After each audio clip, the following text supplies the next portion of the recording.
안녕하세요. 좋은 하루 보내세요. 저희 채널이 마음에 드셨다면 좋아요와 구독 부탁드려요. 여러분의 응원이 힘이 된답니다. 자, 이제 실화를 하나 들려드릴게요.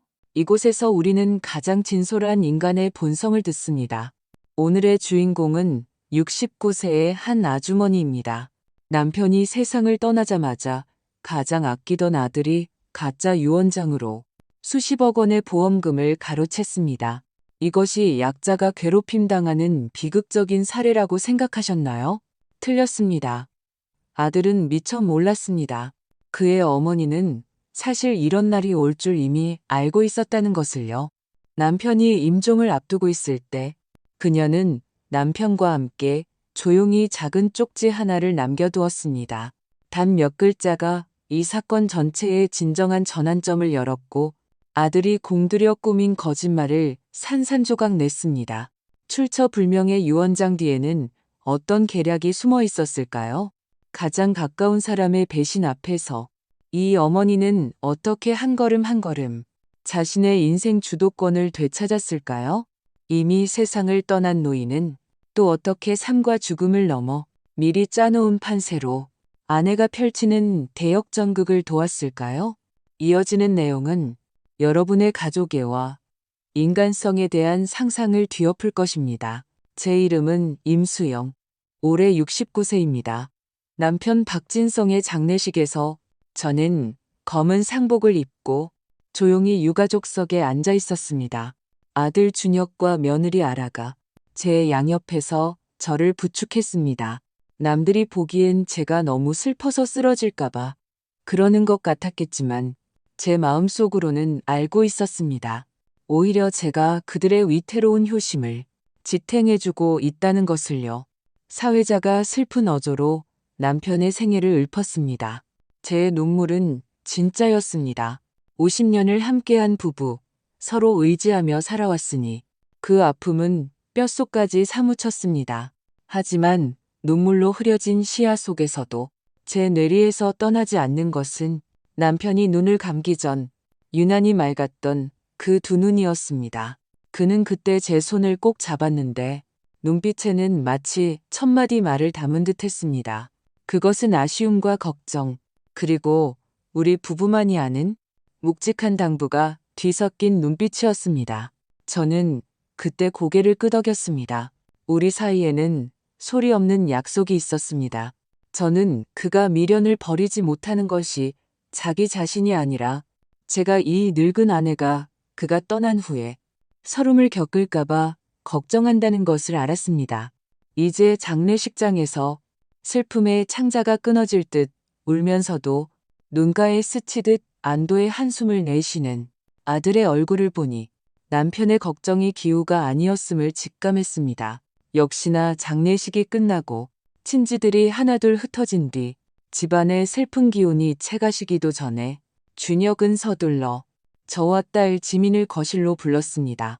그는 서류 가방에서 신중하게 서류 한 장을 꺼냈습니다. 엄마, 지민아. 그의 목소리에는 아직 울음기가 섞여 있었지만 어딘가 의심의 여지를 주지 않는 단호함이 있었습니다. 아빠가 돌아가셨으니 우리 자식들이 빨리 그 유지를 받들어 뒤실을 처리해야 해요. 이건 제가 김 법무사님께 부탁해서 만든 아빠의 공정증서 유언이에요. 왔구나. 저는 속으로 냉소했지만 얼굴에는 여전히 슬픔에 잠긴 무표정한 표정을 유지했습니다. 저는 그 유언장을 받아들었습니다. 종이 위글씨는 컴퓨터로 친 것처럼 반듯했습니다. 저는 한 글자 한 글자 읽어 내려갔습니다.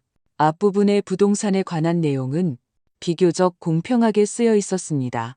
집은 저에게 남겨서 제가 편안한 노후를 보내게 하라는 것이었습니다. 하지만 마지막 그 수십억 원의 생명보험에 관한 부분을 보았을 때 제 마음은 완전히 가라앉았습니다. 본인 명의의 모든 보험 계약에 따른 보험금은 장남 박준혁이 단독으로 상속할 것을 지정함. 저는 이 문장을 보며 마음속에 파도가 일지 않았습니다. 오직 예감이 현실이 된 차가운 슬픔만이 있었습니다. 저는 유언장 끝에 서명과 날짜를 자세히 보았습니다. 서명은 기가 막히게 흉내냈지만 유언장을 작성한 날짜는 한 달 반 전이었습니다. 그때 남편은 항암 치료에 시달려 종종 의식이 흐릿했고 젓가락들 힘조차 없었습니다. 그런데 어떻게 정신이 또렷하게 이렇게 복잡한 공증 절차를 밟을 수 있었을까요? 지민은 옆에 서서 아무 말도 하지 않았습니다. 입술을 깨물고 눈빛은 저와 준혁의 얼굴을 오갔습니다. 지민도 바보가 아니었고 이 오빠의 수법을 처음 본 것도 아니었습니다. 다만 아무리 그래도 아빠의 보험금에는 손대지 않을 거라고, 이렇게 빨리, 이렇게 노골적으로 움직이지는 않을 거라고 믿었을 뿐입니다. 오빠, 이게 어떻게 된 일이야? 딸 지민이 참지 못했습니다. 그녀는 유언장을 확 낚아채며 믿을 수 없다는 표정을 지었습니다. 아빠가 가장 아끼는 건 엄마였는데 어떻게 보험금을 전부 오빠 혼자한테 남길 수가 있어? 네가 뭘 알아? 준혁은 즉시 얼굴을 굳혔습니다. 아빠는 우리 집안의 먼 미래를 생각하신 거야. 돈을 엄마한테 두면 노인 내가 혹시 사기라도 당하면 어떡해? 저는 여전히 정면으로 응수하지 않고 그저 떨리는 손으로 찻잔을 들고 입술을 굳게 다물었습니다. 엄마, 아빠가 이렇게 하신 데는 다 뜻이 있는 거예요. 준혁의 말투는 아까보다 부드러워졌습니다. 돈은 제가 갖고 있을 테니 걱정 마세요. 고생하게 두지 않을게요. 맞아요, 어머님. 알아도 다가와 꿀 바른 듯 달콤한 목소리로 말했습니다. 돈 걱정은 안 하셔도 돼요. 저희가 잘 모실게요. 생활비, 공과금, 병원비, 필요한 건 다 드릴 거예요. 그녀는 말하는 동안 제 눈을 똑바로 쳐다보지 않고 막 세로한 자기 손톱만 쳐다보고 있었습니다. 저는 그들이 주고받는 말을 조용히 들으며 마음이 차갑게 식었습니다. 테이블 위 찻잔의 수면이 미세하게 흔들리며 제 늙은 얼굴을 비췄습니다. 엄마. 준혁은 제가 못 들었다고 생각했는지 다시 한번 불렀습니다. 저는 가볍게 고개를 끄덕였습니다. 눈가가 붉어졌습니다. 내 아빠가 정말 그렇게 말했니? 네, 그는 한치의 망설임도 없이 대답했습니다. 좋다. 이것이 너의 마지막 대답이구나. 저는 이 말을 마음속에 새겼습니다. 내 아빠가 그렇게 했을 줄은 몰랐구나. 저는 찻잔을 내려놓았습니다. 목소리가 떨렸고 눈물이 뺨을 타고 흘러내렸습니다. 저는 손등으로 눈물을 닦았습니다. 남에게 약한 모습을 보이기 싫은 듯이요. 그리고 천천히 일어나 비틀거리는 걸음으로 소파로 돌아갔습니다. 온몸의 기운이 다 빠져나간 것 같았습니다. 엄마, 너무 많이 생각하지 마세요. 준혁이 다가와 제 어깨에 손을 얹으려 했습니다. 저는 가볍게 그의 손을 밀어냈습니다. 아기는 없었고 그저 자연스러운 동작이었습니다. 피곤하구나. 좀 쉬고 싶다. 제가 말했습니다. 그럼 저희는 방해하지 않을게요. 아라가 즉시 말을 받았습니다. 자신이 얼마나 사려 깊은지를 보여주려는 듯했지만 실은 떠나고 싶어 안달이 나 있었습니다. 준혁은 제 기분을 달래려는 듯 몇 마디 더 하려 했지만 저는 아무 대답도 하지 않고 고개를 숙인 채 소파에 몸을 웅크렸습니다. 그들이 마침내 떠난 후 집은 무서울 정도로 조용해졌습니다. 벽시계가 째깍째깍 울렸지만 저는 조금도 졸리지 않았습니다. 머릿속이 마치 찢어진 틈새로 얼음물이 쏟아져 들어오는 것 같았습니다. 이것은 슬픔이 아니었습니다. 이것은 경계심이었습니다. 여보, 당신 말이 맞았어. 그 유언장을 손에 넣은 준혁은 마치 만능 통행증을 얻은 것 같았습니다. 그는 가장 빠른 속도로 남편의 사망 신고를 마쳤고 또 저를 데리고 주민센터에 가서 인감증명서 등 필요한 서류들을 발급받았습니다. 그 과정 내내 저는 지극히 순종적인 모습을 보였습니다. 마치 실에 매달린 꼭두각시처럼요. 서명하라고 하면 서명하고 도장을 찍으라고 하면 찍었습니다. 제 넋 나간 모든 것에 무관심한 모습은 그로 하여금 이 늙은 어미가 남편을 잃은 슬픔에 완전히 무너져 더 이상 어떤 의심이나 저항도 할 수 없다고 더욱 확신하게 만들었습니다. 한 달도 채 되지 않아 보험회사로부터 수십억 원에 달하는 보험금이 준혁의 계좌로 순조롭게 입금되었습니다. 돈을 받은 그날, 그는 드물게도 제가 좋아하는 정과 고급 과일 한 상자를 사들고 저를 보러 왔습니다. 그는 새 체크카드 한 장을 제게 건네며 감출 수 없는 더이한 어조로 말했습니다. 엄마, 여기 50만 원 들어있어요. 이번 달 생활비예요. 앞으로 매달 제때 넣어 드릴게요. 저는 그 얇은 카드 한 장을 보며 속으로 비웃었습니다. 내 돈으로 나에게 효도하다니 참으로 기가 막힌 계산이었습니다. 저의 순종은 그들 부부의 경계심을 완전히 풀게 했습니다. 여우는 일단 자신이 우위에 섰다고 생각하면 꼬리를 더 이상 감추지 못하는 법입니다. 처음 한두 달은 준혁도 신용이라도 했지만 금세 안부 전화는 하루 한 통에서 사나흘에 한 통으로 줄었습니다. 세 번째 달 생활비는 보름이나 늦게 들어왔습니다. 핑계는 투자 자금이 묶였다는 것이었습니다. 제 며느리 아라로 말할 것 같으면 아예 그림자도 보이지 않았습니다. 하지만 그녀의 인스타그램은 그 어느 때보다 화려했습니다. 오늘은 새로 산 명품 가방을 자랑하고 내일은 일본 홋카이도에서 스키 타는 멋진 사진을 올렸습니다. 딸 지민이 보다 못해 화가 나서 제게 하소연하러 왔습니다. 저는 흥분한 딸을 붙잡고 차를 한 잔 따라주며 차분하게 말했습니다. 지민아, 화내지 마라. 걔들이 지금 가져간 건 언젠가 배로 토해내게 될 거야. 너는 조용히 지켜보기만 해. 진짜 볼거리는 아직 시작도 안 했어. 제가 정말 신경 쓰지 않는 것은 아니었습니다. 제 마음도 칼로 베는 듯 아팠습니다. 하지만 저는 남편의 당부를 굳게 기억했습니다. 침착해야 한다고. 저는 조용히 증거를 모으기 시작했습니다. 낡은 달력에 준혁이 전화한 날짜와 횟수를 기록했습니다.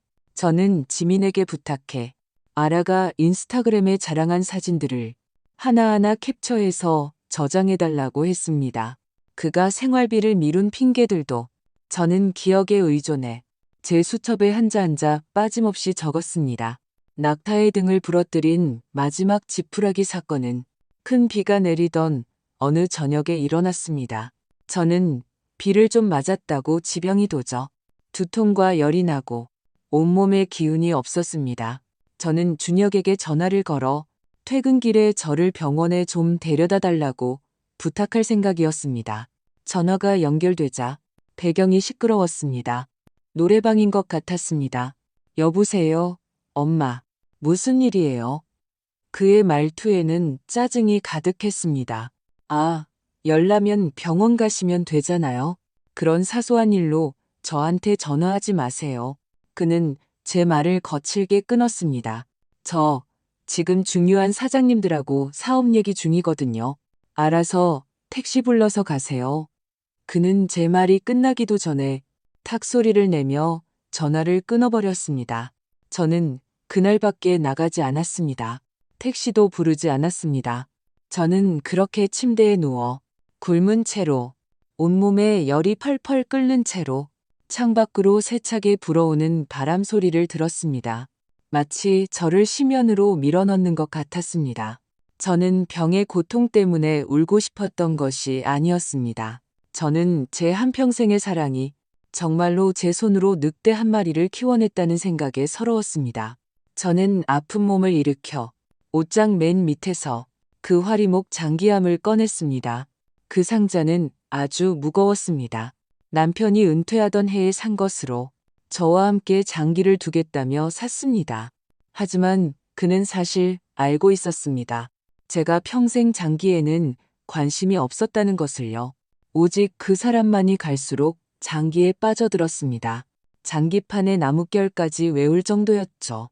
저는 두 손으로 그것을 받쳐들어 무릎 위에 놓고 천천히 뚜껑을 어루만졌습니다. 이 상자가 바로 남편이 제게 남긴 비책이었습니다. 그의 임종 전 마지막 말이 귓가에 다시 맴돌았습니다. 만약 그놈이 정말 당신을 실망시킨다면 그때 이걸 열어봐. 저는 그 화리목 장기암을 화장대 위 융단 위에 조심스럽게 놓았습니다. 마치 희귀한 보물을 다루는 듯했습니다. 세월에 조금 떨리는 손을 뻗어 장기암의 매끄러운 결을 부드럽게 쓰다듬었습니다. 이 차가운 나무가 지금은 마치 남편의 손바닥 온기가 남아있는 듯 제게 무한한 힘을 주었습니다. 제 생각은 남편의 생애 마지막 순간으로 거슬러 올라갔습니다. 그의 인생 마지막 며칠, 몸은 이미 버티지 못했고 얼굴은 잿빛이었으며 말소리는 실처럼 가늘었습니다. 간호사가 나간 후 그는 지민과 준혁도 나가라고 고집하며 저만 남게 했습니다. 그는 제 손을 잡았습니다. 손바닥은 차가웠지만 눈빛은 우리가 결혼하던 해보다 더 맑았습니다. 수영아, 꼭 해야 할 말이 있어. 저는 그때 멍하니 그가 무슨 보험 비밀번호나 요고람을 어디에 둘지 같은 것을 말하려는 줄 알았습니다. 하지만 그는 말했습니다. 나는 준혁이를 믿을 수가 없어. 제 가슴이 철렁 내려앉아 반사적으로 반박하려 했지만 그는 이미 쇠약해진 목소리로 제 말을 막았습니다. 아무 말 말고 그냥 들어봐. 그는 그때 말했습니다. 준혁이 밖에서 빚을 진 것은 이미 오래된 일이며 다만 저에게 계속 숨겨왔다고요. 그는 이미 알고 있었습니다. 며느리 아라가 자주 사람들과 노름을 하며 카드빚에 시달리고 종종 그들 부부의 인감도장을 가져가 돈을 빌린다는 것까지요. 남편이 그걸 폭로하지 않은 것은 그들이 스스로 뉘우치고 돌아오길 바랐기 때문이었습니다. 결과는 그렇지 않았습니다. 오히려 점점 더 깊은 수렁에 빠졌습니다. 사람 마음은 시험에서 난돼. 그는 이 말을 할 때 천장을 응시했습니다. 목소리에는 슬픔이 아니라 실망감이 묻어났습니다. 그는 이미 유언장을 작성하기로 결심했지만 법무사를 믿지 않았습니다. 매수될까봐 두려웠던 것입니다. 내가 직접 자필 유언장을 쓸 거야. 황 변호사가 보관할 거고 그는 제게 즉시 집에서 장기암과 그의 인감도장을 가져오라고 했습니다. 제 앞에서 유언장을 쓰고 제 앞에서 서명하고 제 앞에서 도장을 찍겠다고 했습니다. 그래야 누구도 손댈 수 없다고요. 그는 메모지 한 권을 꺼내 떨리는 손으로 글을 썼습니다. 필체는 처음에는 단정했지만 마지막 몇 줄은 확연히 기울어져 있었습니다. 하지만 글자 하나하나 흐릿함이 없었습니다. 그것은 유언장이었습니다. 보험금은 즉 임수영이 전액 상속한다고 명확히 적혀 있었습니다. 이유는 배우자로서 노후 생활과 의료비에 필요한데 다른 수입원이 없기 때문이라고요. 그는 심지어 이렇게 썼습니다. 본인의 아들 박준혁은 경제가 불안정하고 판단력이 부족하며 며느리 김아라와의 재정 습관이 여러 차례 가정 분쟁을 일으켰으므로 보험금 수혜자로 지정하지 않음. 저는 그때 가슴 졸이며 보았습니다. 작성을 마친 후 그는 제가 직접 서명하고 도장 찍는 것을 보게 했습니다. 그리고 봉투에 넣어 테이프로 밀봉했습니다. 이 모든 것을 마친 그는 모든 기력을 소진한 듯 베개에 기대어 제게 말했습니다. 수영아, 기억해. 만약 준혁이가 분수에 맞게 행동하고 너한테 효도한다면 이 종이는 영원히 썩게 내버려둬. 만약 그놈이 정말 나를 실망시킨다면 그는 잠시 말을 멈췄고 눈에 아픈 빛이 스쳤습니다. 그때 이걸 열어봐. 그게 다음 수를 알려줄 거야. 그 애가 나를 속일까? 제가 рем부주 물었습니다. 그의 눈빛에는 한치의 망설임도 없었습니다. 오직 한마디만 했습니다. 돈이 가장 좋은 시금석이 될 거야. 그 후 2주 동안 그의 몸은 급격히 악화되었습니다. 그는 더 이상 유언장 얘기를 꺼내지 않았지만 저는 알고 있었습니다. 그는 마음속으로 기다리고 있다는 것을요. 이 연극이 어떻게 시작될지 기다리고 있었습니다. 회상이 끝나고 제 시선은 다시 눈앞에 장기함으로 돌아왔습니다. 저는 심호흡을 하고 장기판을 뒤집었습니다. 손톱으로 그 숨겨진 틈새를 살짝 열었습니다. 세월에 약간 누렇게 바랜 쪽지가 조용히 그곳에 놓여 있었습니다. 저는 그것을 꺼내 펼쳤습니다. 위에는 남편의 익숙하고 힘있는 필체가 있었습니다. 마치 시간을 꿰뚫고 제게 소리 없는 지침을 주는 것 같았습니다. 쪽지에는 단 몇 글자만 적혀 있었습니다. 황 변호사를 찾아가 사문서 위조로 고소해. 저는 그 글씨를 보며 코끝이 찡해졌습니다. 눈물이 마침내 떨어졌습니다. 하지만 이번에는 서러움이 아니었습니다. 여보, 당신은 이미 다 계산하고 있었군요. 이 장기판을 나 혼자 두게 하진 않았어. 다음 날 아침 저는 누구에게도 알리지 않고 혼자서 시내에 있는 황 변호사 사무실로 가는 버스에 올랐습니다. 황 변호사는 저를 보고도 놀라지 않았습니다. 그는 저를 사무실로 안내하고 직접 따뜻한 차 한 잔을 타주었습니다. 수영 누님. 그는 저를 보며 한숨을 쉬었습니다. 진성 형님이 돌아가시기 전에 저한테 말씀하셨어요. 누님이 조만간 저를 찾아올 거라고요. 그는 다 예상하고 있었습니다. 저는 지난 몇 달간 있었던 일을 하나부터 열까지 그에게 말했습니다. 그는 조용히 들었고 얼굴 표정은 동정에서 점차 분노로 바뀌었습니다. 제 이야기를 다 듣고 나서 그는 금고에서 밀봉된 누런 서류 봉투를 꺼냈습니다. 그는 제 앞에서 봉투를 뜯었습니다.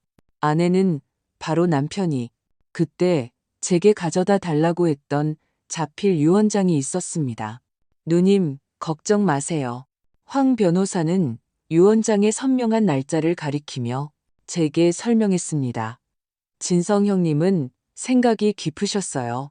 이 유언장을 작성한 날짜는 그분이 돌아가시기 2주 전입니다. 누님 아드님이 내민 소위 공정증서 유언보다 한 달이나 늦은 날짜죠. 한국 법에서는 내용이 상충하는 유언장이 여러 개 있을 경우 가장 마지막에 작성된 것을 기준으로 합니다.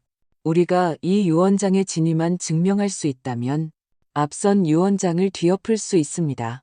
그는 저를 보며 단호한 눈빛으로 말했습니다. 게다가 누님 아드님의 유언장 자체에 위조 혐의가 있습니다. 우리가 고소해야 할 것은 단순히 당신이 받아야 할 돈을 되찾는 것뿐만 아니라 진성 형님을 위해서 그리고 누님을 위해서 공정을 되찾는 것입니다. 그 순간 제 마음속의 모든 서러움, 분노, 불안이 전례 없는 투지로 변했습니다. 저는 정식으로 황 변호사에게 위임하여 법원의 유언 무효 확인 민사 소송과 박준혁을 사문서 위조 혐의로 형사 고소했습니다. 저는 이 한 수를 두면 더 이상 돌아갈 길이 없다는 것을 알았습니다. 우리 모자 사이에 그나마 남아있던 이미 이름뿐이던 정은 완전히 찢겨 나갈 것입니다. 하지만 저는 후회하지 않았습니다. 이것이 남편이 제게 가르쳐 준 것이니까요. 때로는 불효한 자식을 상대하는 데 필요한 것은 눈물이 아니라 벼락 같은 수단이라는 것을요. 제가 인생에서 처음으로 법원에 발을 들일 줄은 꿈에도 몰랐습니다. 누군가를 위해 증언하러 가는 것도 아니고 이혼 소송을 하러 가는 것도 아니고 제 아들을 고소하기 위해서였습니다. 하지만 이 발걸음은 생각보다 훨씬 단호했습니다. 다음 날 아침 일찍 저는 택시를 타고 황 변호사 사무실로 갔습니다. 그는 이미 모든 서류를 준비해 놓고 제 서명만 기다리고 있었습니다. 그는 과정에 대해 또 묻지 않았고 다른 변호사들처럼 법이 당신의 정의를 찾아줄 겁니다. 같은 위선적인 위로도 하지 않았습니다. 대신 오랜 친구처럼 따뜻한 차를 한 잔 건네며 말했습니다. 진성 형님은 사실 오늘이 올 줄 이미 알고 계셨어요. 형님은 당신이 생각하는 것보다 훨씬 더 많이 준비해 두셨습니다. 위임장에 서명하는 순간 마치 복수의 군령장에 서명하는 것 같았습니다. 찬물이 손가락을 살짝 데웠지만 저는 전혀 뜨겁게 느껴지지 않았습니다. 오히려 몸속 깊은 곳의 냉기가 이 한 획 한 획에 녹아내리는 것 같았습니다. 2주도 채 되지 않아 법원에서 정식으로 통지서가 발송되었습니다. 박준혁은 사문서 위조 혐의로 기소되었고 동시에 저희 측은 자필 유언장이 법적으로 최종 유효한 유언장임을 주장하며 공정증서 유언의 취소와 보험금 전액 반환을 요구했습니다. 소장이 그의 집에 도착한 날 그는 전화를 하지 않았습니다. 그는 바로 저희 집으로 쳐들어왔습니다. 문이 열리자마자 그는 뛰어들어왔습니다. 눈은 핏발이 서 있었고 목소리는 제가 아는 그 어떤 때보다 날카로웠습니다. 엄마, 미쳤어요? 정말로 저를 법원에 고소했어요?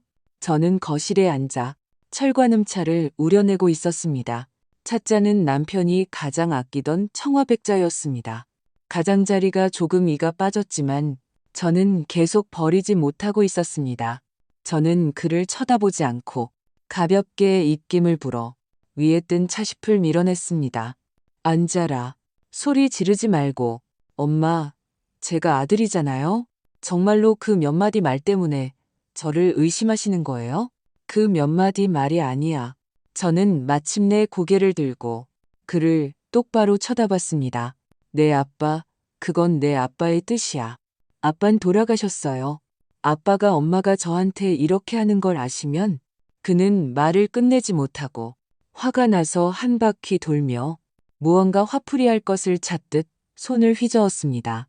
아빠는 알고 계셔. 저는 담담하게 말했습니다. 내 아빠는 너보다 너를 더 잘 아셔. 그는 잠시 멈칫하더니 얼굴이 순식간에 험악해졌습니다.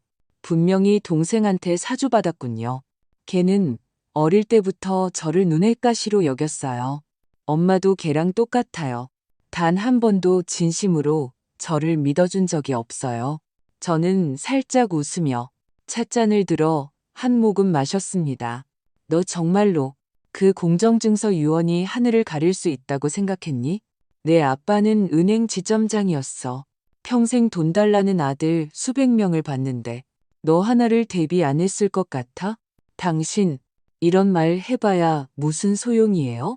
저한테는 변호사가 있고 증인도 있어요.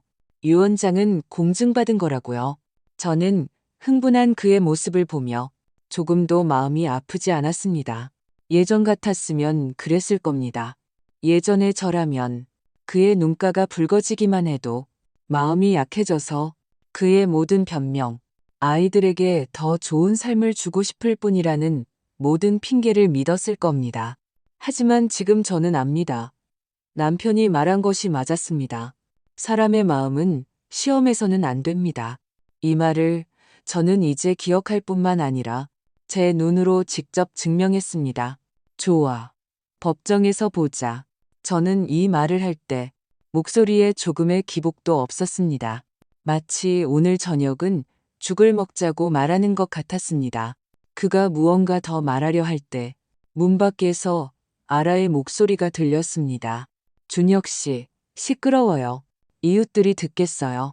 그녀는 들어올 때 선글라스를 끼고 있었고 새로 산 트렌치 코트를 입은 귀부인 같은 모습이었습니다. 어머님, 지금 심정이 편치 않으신 건 알지만 이렇게 하시는 건 준혁 씨한테 정말 불공평해요. 그녀는 다가와 억지 미소를 지으며 말했습니다. 저희 정말 악에 없었어요. 원하시는 게 있으면 뭐든지 얘기하세요. 내가 원하는 게 아니야. 제가 말했습니다. 너희가 가져서는 안 될 것을 가진 거야. 그녀의 얼굴색이 변했지만 여전히 억지로 예의를 차렸습니다. 저희는 어머님을 위해서 그런 거예요. 혼자서 그렇게 많은 돈이 왜 필요하세요? 다 쓰지도 못하실 텐데. 그만. 제가 갑자기 테이블을 쳤습니다.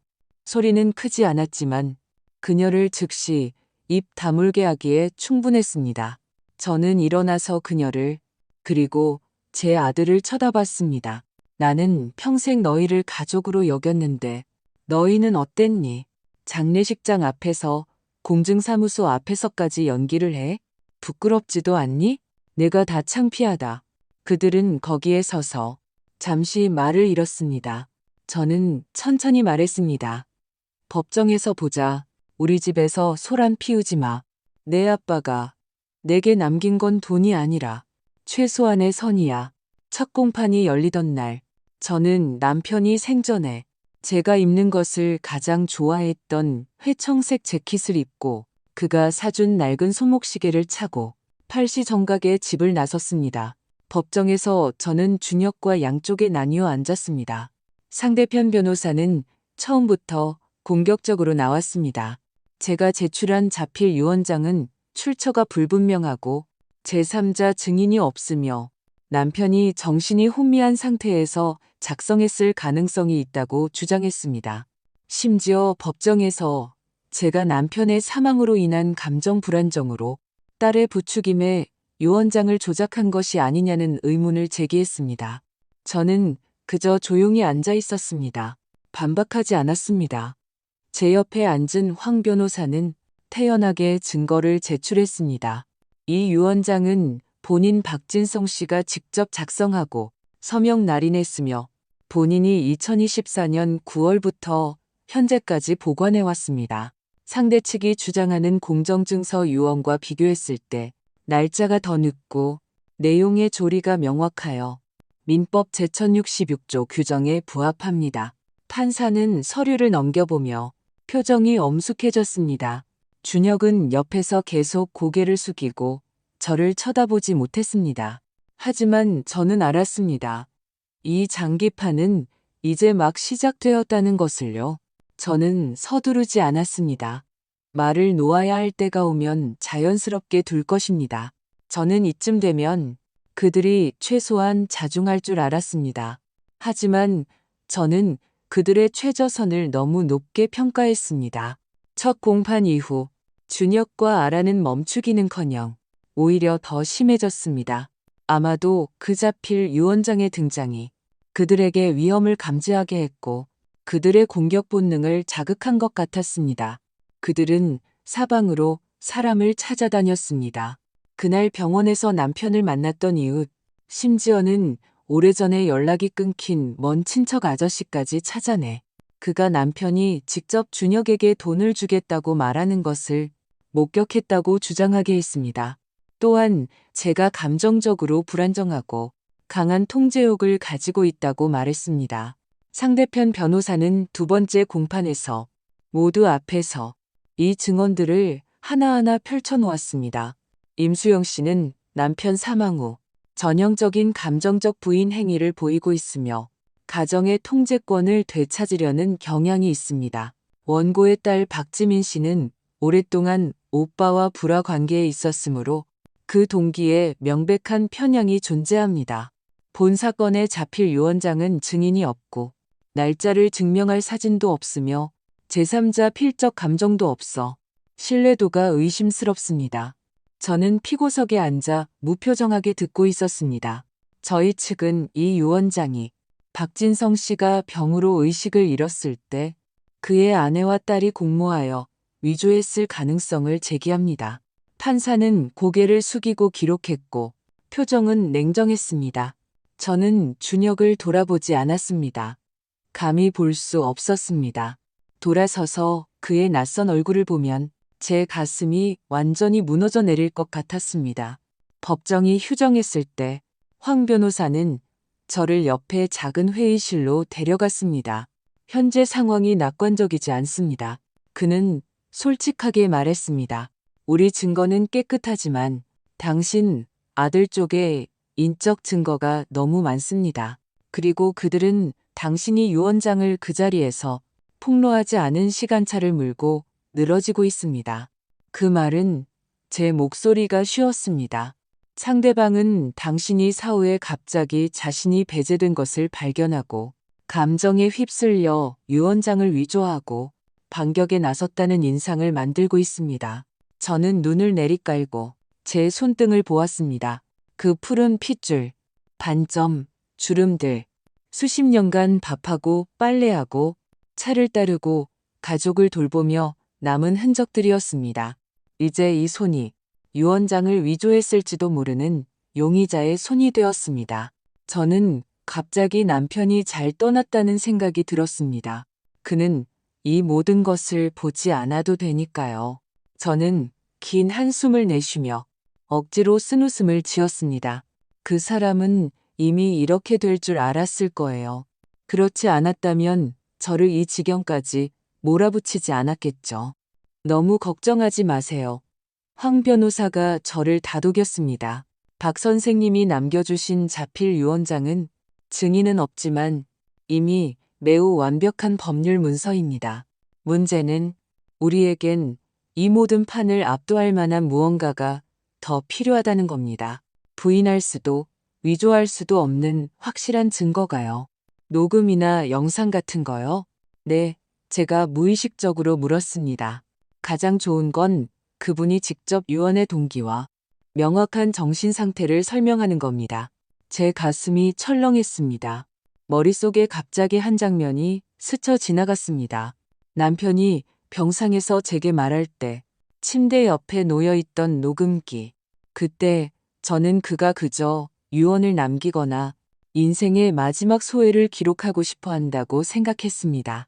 하지만 제가 아는 그라면 사랑해나 몸조심해 같은 말만 남기지는 않았을 겁니다. 저는 황 변호사를 바라보며 약간 떨리는 목소리로 말했습니다. 남편이 임종 전에 장기암에 한 수를 남겨뒀다고 했어요.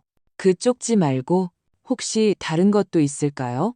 황 변호사는 잠시 멈칫하더니 고개를 끄덕였습니다. 그분 같은 분이라면 정말 한 수를 남겼다고 했다면 종이 한 장만 있지는 않을 겁니다. 저는 더 이상 망설이지 않았습니다.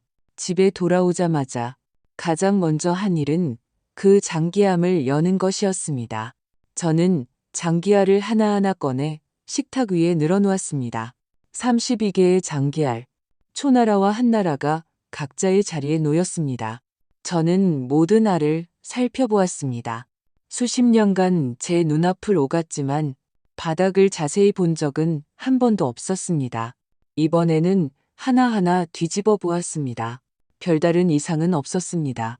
그러다 초나라의 궁교에 집어들었을 때 그 무게가 약간 더 무겁게 느껴졌습니다. 저는 미간을 찌푸리고 손바닥에서 살짝 돌려보았습니다. 갑자기 바닥에 나뭇결이 부자연스럽게 한 겹 더 있는 것을 발견했습니다. 마치 누군가 다시 봉인한 것처럼요. 저는 작은 핀셋을 가져와 조심스럽게 바닥을 들어 올리려 했습니다. 딱 하는 소리와 함께 그 얇은 나무 조각이 들려 올라왔습니다. 안에는 놀랍게도 검은색 마이크로 메모리 카드가 들어 있었습니다. 저는 그대로 굳어버렸습니다. 마치 폭탄을 들고 있는 것처럼 그 궁을 조심스럽게 장기암에 다시 넣고 즉시 낡은 노트북을 찾아 카드를 꽂았습니다. 안에는 파일이 하나뿐이었습니다. 날짜는 명확하게 표시되어 있었습니다. 2024년 10월 12일, 바로 남편이 세상을 떠나기 2주 전이었습니다. 저는 재생 버튼을 눌렀습니다. 화면은 검었고 익숙한 목소리가 들려왔습니다. 나는 박진성입니다. 오늘은 2024년 10월 12일입니다. 그 순간 저는 더 이상 참을 수 없었습니다. 손으로 입을 막고 눈물이 순식간에 터져 나왔습니다. 그것은 유언이 아니었습니다. 그것은 증언이었습니다. 녹음 속 그의 목소리는 아직 힘이 있었고 발음은 명확했으며 말투는 차분했습니다. 병든 사람 같지 않았고 오히려 모든 것을 꿰뚫어 본 냉정한 관찰자 같았습니다. 나는 이 성명을 통해 내 명의의 보험금 10억 원을 내 아내 임수영에게 상속할 것을 지정한다. 이는 그녀의 남은 생애 생활비와 의료비로 사용될 것이다.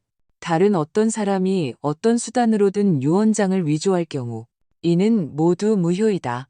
그는 잠시 멈췄다가 목소리가 부드러워졌습니다. 준혁아, 네가 만약 이 녹음을 듣고 있다면 그건 네가 정말로 아빠를 실망시켰다는 뜻이다. 원래는 이 말을 남기고 싶지 않았지만 사람의 마음은 시험에서는 안 되더구나. 수영아, 당신 고생 많았어. 저는 소리내어 울었습니다.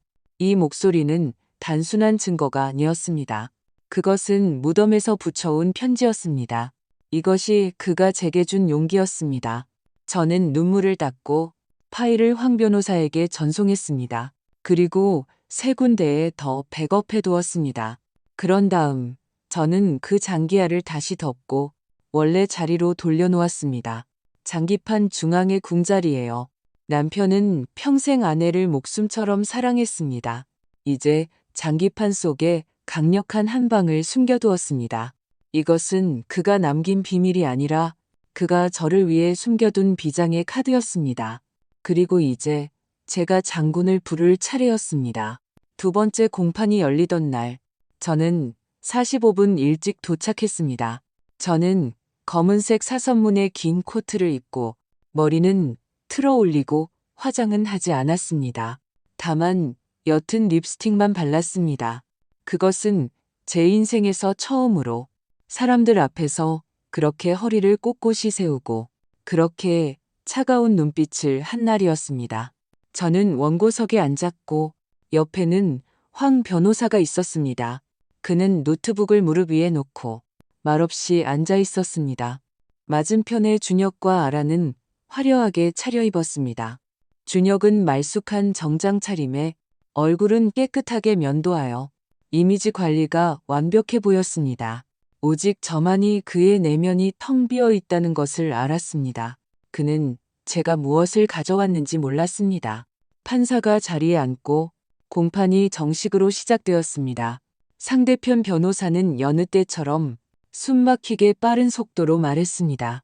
규측이 제출한 소위 자필 유언장은 제3자 증인이 부족하며 피상속인이 서명 당일 정신 상태가 건강했다는 의학적 소견서도 없습니다. 저는 그가 터터부질하게 말하는 것을 보았습니다. 마치 논리라는 부동산을 파는 것 같았지만 안타깝게도 그 건물은 텅 비어 있었습니다. 우리 차례가 되었을 때 황 변호사는 즉시 변론하지 않고 가방에서 작은 투명 플라스틱 상자를 꺼냈습니다. 상자 안에는 초나라의 궁장기알이 있었습니다. 그는 그것을 책상 위에 안정적으로 놓고 가리키며 말했습니다. 판사님, 주목해 주십시오. 저희 측은 장기알 내부에서 메모리 카드를 발견했습니다.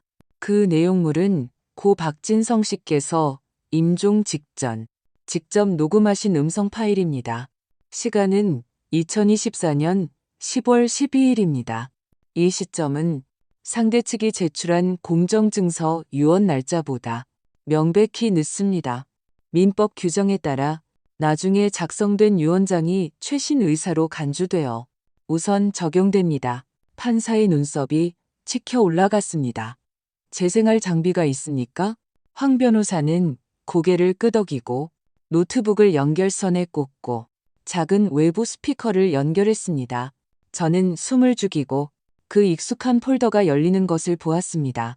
음성 파일의 타임스탬프가 화면에 선명하게 나타났습니다. 그리고 그 목소리가 울려 퍼졌습니다. 나는 박진성입니다. 오늘은 2024년 10월 12일입니다. 법정 전체가 묘지처럼 조용해졌습니다. 저는 준혁을 힐끗 보았습니다. 그의 눈빛은 1초 만에 자신감에서 의욕으로, 의혹에서 경악으로 변했습니다. 내 명의의 생명보험금 10억 원은 내 아내 임수영에게 상속할 것을 지정한다. 어떤 사람이든 본인의 의사에 반하여 변경, 위조, 유용할 경우 본인은 일절 인정하지 않는다. 황 변호사가 일시정지를 눌렀습니다. 이 녹음에는 원본 디지털 타임코드가 있으며 내용이 명확하고 편집 흔적이 없습니다. 의심을 방지하기 위해 저희 측은 전문감정기관에 인증을 의뢰했습니다. 상대편 변호사는 할 말을 잃고 얼굴이 흑빛이 되었습니다. 하지만 가장 볼만한 것은 준혁의 표정이었습니다. 그는 더 이상 꼿꼿이 앉아있지 않았습니다. 그는 몸을 의자 등받이에 살짝 기댔고 눈동자는 좌우로 흔들렸습니다. 마치 줄을 잘못 선 병사처럼 구멍을 찾아 숨고 싶어 하는 것 같았습니다. 아라의 얼굴은 더 장관이었습니다. 그녀는 아래 십수를 깨물고 두 손으로 무릎을 꽉 쥐고 있었습니다. 호흡이 가빠졌습니다. 저는 그들을 오래 보지 않았습니다. 저는 다시 장기 아래 집중했습니다. 한때 남편과 수천 판의 장기를 두었던 그 궁이 이제 가장 멋진 한 수를 두었습니다. 황 변호사가 이어서 한 방을 더 날렸습니다. 저희 측은 동시에 증인 진술서를 첨부합니다. 보험회사가 박진성 씨와 보험 계약을 체결할 때 수혜자를 배우자 임수영으로 명기했으며 다른 내용은 없음을 확인했습니다. 상대 측이 주장하는 자녀에게 전액 양도한다는 주장은 근거가 없습니다. 판사는 차갑게 고개를 끄덕이고 기록을 마쳤습니다. 상대편 변호사에게 반문할 기회를 주었을 때 그는 겨우 한마디를 짜냈습니다.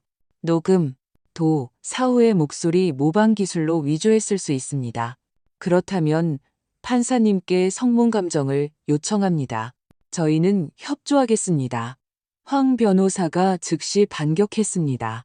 이 대치는 마치 장기를 두는 것과 같았습니다.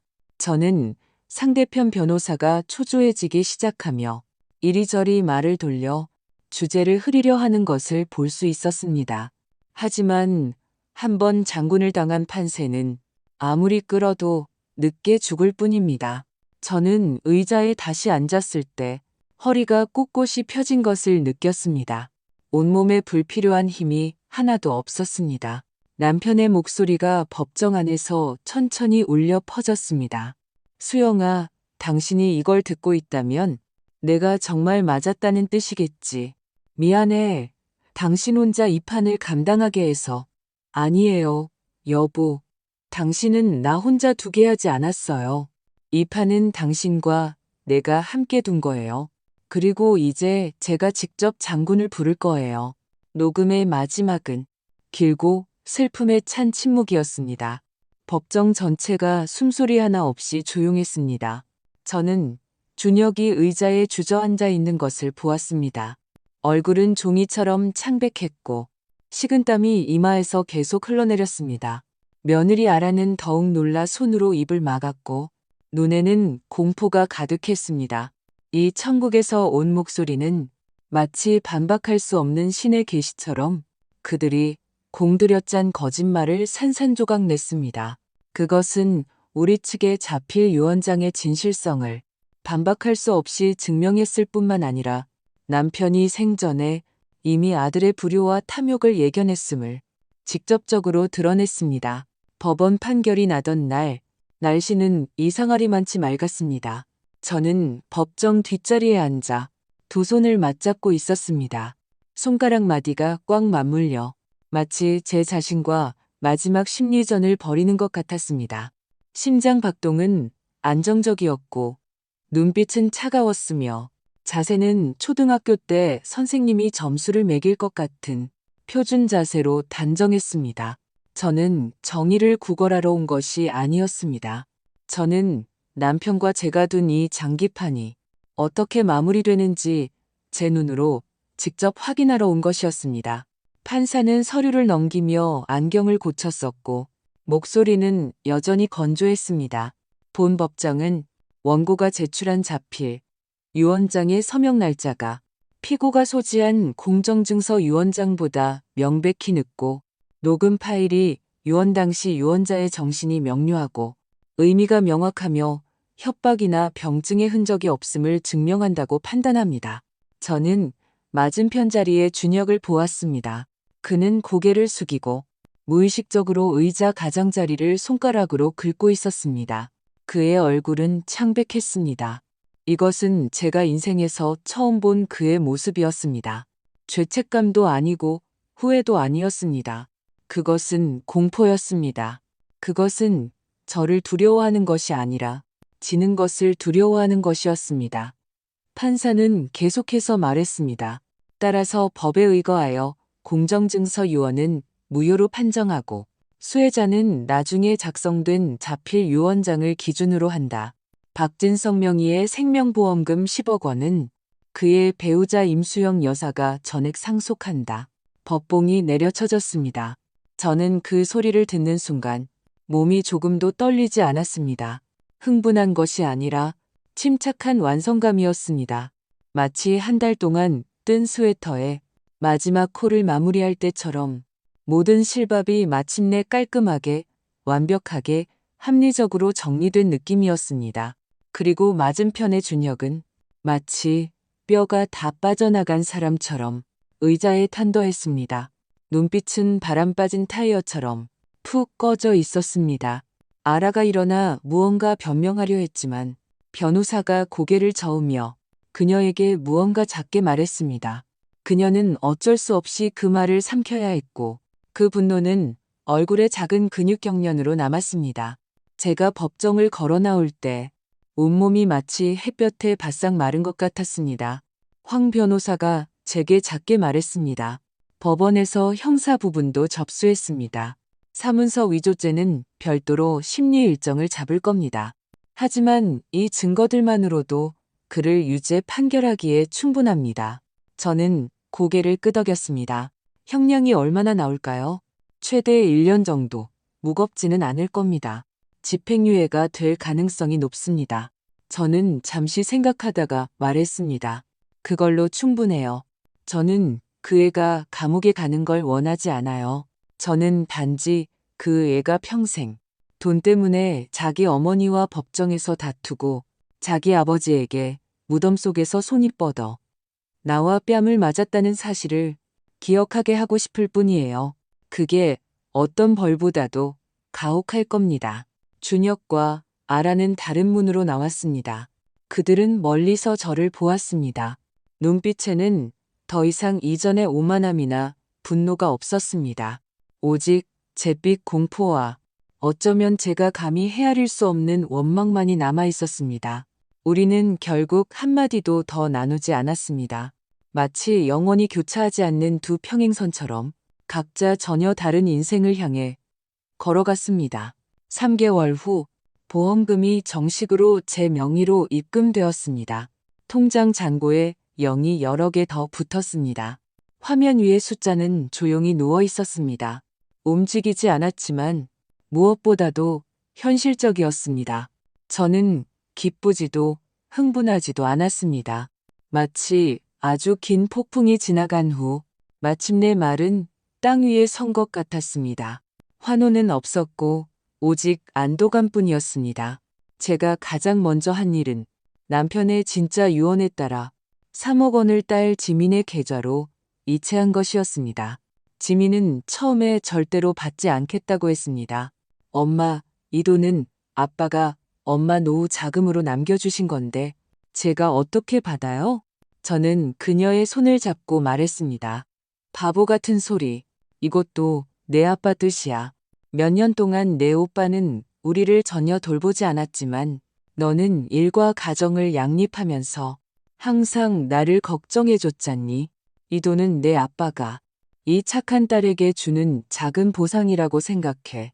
가서 주택담보대출도 갚고 너랑 아이들도 좀 편하게 살아. 지민은 저를 안고 한참을 울었습니다. 남은 돈은 은행에 저축했습니다. 일부는 안정적인 재테크를 하고 다른 일부는 제 미래의 의료비와 노후 준비금으로 남겨두었습니다. 제 삶은 마침내 원래의 안정과 평온을 되찾았습니다. 준혁으로 말하자면 그의 삶은 그리 순탄치 않았습니다. 유언장 위조 소송으로 그는 명예가 실추되었고 원래 다니던 회사는 더 이상 다닐 수 없게 되었습니다. 그는 수십억 원의 횡재를 잃었고 이전의 빚을 메우기 위해 긁었던 카드빚과 대출이 한꺼번에 터져 나왔습니다. 듣자 하니 그들 부부는 돈 때문에 집에서 매일같이 싸웠다고 합니다. 며느리 알아. 한때 온몸에 명품을 두르고 화려했던 그 여자는 준혁이 완전히 몰락한 후 반년도 되지 않아 이혼을 요구하고 아이를 데리고 친정으로 돌아갔습니다. 형사소송은 결국 집행유예로 판결났고 전과 기록이 하나 남았습니다. 몇 달이 더 지나 지민에게 들으니 준혁은 그들이 오랫동안 살던 집을 팔아 빚을 갚았다고 합니다. 그는 혼자서 더 작고 더 외진 곳으로 이사 갔습니다. 저는 가끔 그를 생각합니다. 어릴 때 저와 남편 뒤를 졸졸 따라다니며 어눌한 목소리로 아빠, 엄마하고 부르던 모습을요. 제 마음은 여전히 인인초통합니다. 저는 그가 공공한 밤에 단 한순간이라도 뉘우쳤는지 그를 상심시킨 늙은 아버지가 녹음에서 실망감 가득 내쉰 한숨을 떠올렸는지 알지 못합니다. 그리고 더 이상 알고 싶지도 않습니다. 햇살 좋은 어느 오후, 저는 혼자 거실 흔들의자에 앉아 모든 것을 바꾼 그 장기판을 펼쳤습니다. 저는 제가 뜯었다가 다시 붙인 그 궁을 가만히 어루만졌습니다. 마치 남편이 이 판을 짤 때에 그 깊은 사랑과 어쩔 수 없음을 아직도 느낄 수 있는 것 같았습니다. 저는 허공을 향해 마치 그와 대화하듯 나지막이 말했습니다. 여보, 보세요. 당신의 장기는 제가 다 둬줬어요. 이 판 우리가 이겼어요. 낡은 커튼 사이로 햇살이 반짝이는 장기판 위에 쏟아졌습니다. 따뜻하고 평화로웠습니다. 저는 남편이 결코 떠나지 않았다는 것을 압니다. 그의 지혜, 그의 사랑은 모두 다른 방식으로 계속 저를 지켜주고 있었습니다. 이 인생의 마지막 장기판을 저와 함께 걸어주면서요. 여기까지 수영 아주머니의 이야기는 일단락되었습니다. 이 사건은 참으로 만감이 교차하게 합니다. 어떤 분들은 아들이 아무리 잘못했어도 결국 자신의 핏줄인데 법정까지 간 것은 모자간의 정을 직접 끊어버린 것과 같아 너무 매정하다고 생각할 수도 있습니다. 수영 아주머니는 소송에서는 이겼지만 가족의 정을 잃었으니 노년에 돌이켜보면 정말 후회하지 않을까요? 하지만 다른 분들은 바로 박 선생님 같은 신모원려한 계획이 있었기에 아내를 보호하고 불효자에게 가장 깊은 교훈을 주었다고 생각할 수도 있습니다. 돈 때문에 유언장을 위조하고 가장 가까운 사람을 속이는 행위에 대해 만약 계속해서 용서하고 마음 약하게 군다면 그것이야말로 선량함에 대한 가장 큰 상처가 될 것입니다. 수영 아주머니의 단호한 반격은 더 이상 돈을 위한 싸움이 아니라 하나의 정의, 사람으로서의 최소한의 선을 위한 것이었습니다. 집집마다 읽기 어려운 경전이 있고 청렴한 관리도 집안일은 판단하기 어렵다고 합니다. 만약 여러분이라면 이런 배신 앞에서 어떻게 선택하시겠습니까? 수영 아주머니처럼 법의 무기를 들어 자신의 공정을 되찾으시겠습니까? 아니면 옛정을 생각해서 더 온화한 방식으로 처리하여 아들의 뉘우침을 기대하시겠습니까? 이 중에는 절대적인 옳고 그름은 없습니다. 오직 각자의 마음속에 있는 다른 잣대만이 있을 뿐입니다. 댓글로 여러분의 의견을 공유해 주세요. 여러분은 수영 아주머니의 행동이 옳았다고 생각하시나요? 틀렸다고 생각하시나요? 다른 견해가 있으시거나 비슷한 인생 경험이 있으시다면 말씀해 주세요. 우리 함께 이 실제 사례들을 통해 인정의 냉혹함을 이해하고 자신을 보호하는 법을 배워봅시다. 만약 저희가 공유하는 이 실제 인생 기록들이 마음에 드신다면 구독 버튼을 누르시고 주변 친구들에게 공유해 주세요. 댓글창에서 여러분의 진솔한 의견을 기다리겠습니다.